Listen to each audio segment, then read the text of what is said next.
Bonjour et bienvenue. Aujourd'hui, on va s'intéresser de près au cadre DaVinci A+. C'est un modèle de référence conçu pour une intelligence artificielle qui soit à la fois gouvernée, validée et totalement transparente.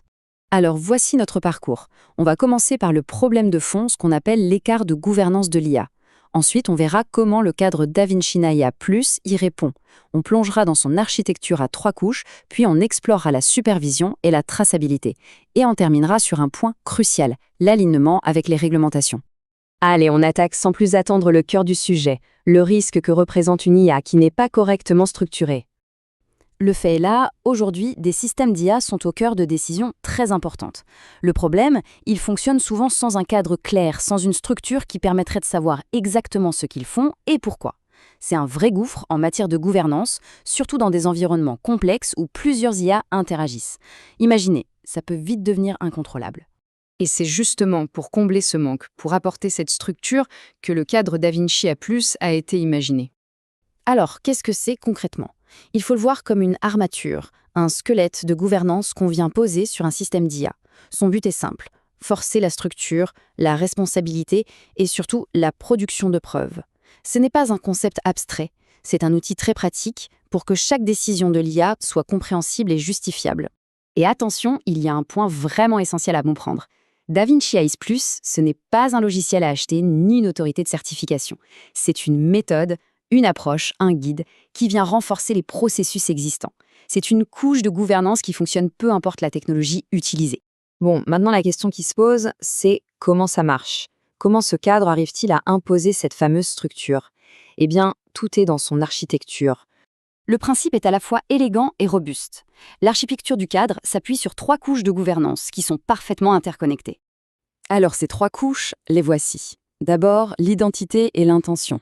Ensuite, les connaissances et la logique. Et enfin, pour tout chapeauter, la supervision et l'audit. C'est vraiment la combinaison de ces 3 niveaux qui va construire une fondation solide pour une IA qu'on peut enfin piloter. La première couche, identité et intention, c'est vraiment la pierre angulaire. C'est ici qu'on va définir très formellement la raison d'être du système, son champ d'action et, point crucial, ce qui lui est interdit de faire. On met les choses au clair dès le départ pour qu'il n'y ait aucune place à l'ambiguïté ou aux dérives. Une fois que l'identité est bien posée, la deuxième couche s'attaque directement à la boîte noire de l'IA. L'objectif est de la rendre transparente. Comment ? En rendant son raisonnement interne explicite. On va définir précisément quelles données il peut utiliser, quels outils et quelles sont les contraintes à respecter. La boîte noire devient une boîte de verre.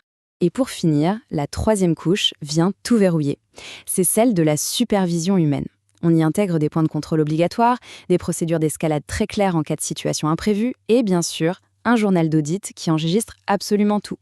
L'idée, c'est de générer des preuves en continu et de s'assurer que la responsabilité finale reste humaine. Grâce à cette architecture, on s'assure que les systèmes d'IA ne se retrouvent jamais en roue libre. Le contrôle humain n'est pas une option, il est directement intégré dans la conception du système. Et là, on voit comment ça devient très concret. Regardons cet exemple.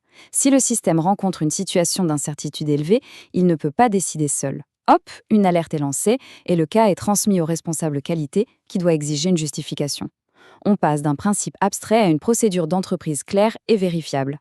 La gouvernance, ça repose sur des responsabilités humaines bien définies.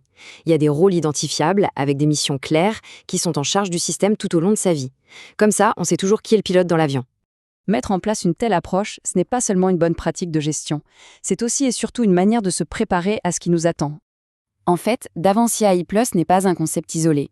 Il opérationnalise des principes qu'on retrouve au cœur des grandes réglementations mondiales qui se dessinent, comme le fameux EU AI Act ou la norme ISO 4201. La gestion des risques, la transparence, la supervision humaine, tout est là.